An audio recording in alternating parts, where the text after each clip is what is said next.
Eden উদ্যান থেকে বলছি অজয় বসু, কমল ভট্টাচার্য, পুষ্পেন সরকার। তখন আমাদের চোখের সামনে না খেলাগুলো ধরা যেত, এত নিখুঁত তাদের কমেন্ট্রি ছিল। কিংবা ফুটবলে অবশেষে লাল হলুদ জার্সি পরে নামছে ইস্টবেঙ্গল ক্লাব। আমরা দেখতে পাচ্ছি তাদের একেবারে সামনে রয়েছেন পরিমল দে, এইভাবে কমেন্ট্রি হতো। কিংবা মোহনবাগানের হয়ে যেটা, হ্যাঁ চুনি গোস্বামী মাঠে নেমেছেন, আমরা শুনেছি রেডিও কমেন্ট্রি। তখন তো টেলিভিশন ছিল না একটা সময়, বা পরবর্তী অধ্যায়ে টেলিভিশন থাকলেও লাইভ টেলিকাস্ট অনেক পরে ফুটবলের শুরু হয়। তো রেডিওতে এত নিখুঁতভাবে কমেন্ট্রি হতো ক্রিকেট এবং ফুটবলে। তখন ক্রিকেটে কিন্তু ওয়ানডের কোনো ব্যাপার ছিল না, টেস্ট ম্যাচ।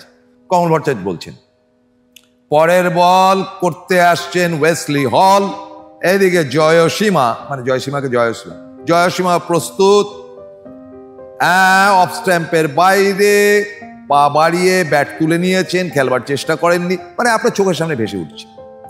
এবং অজয় বসু আরো এক্সপার্ট ছিলেন।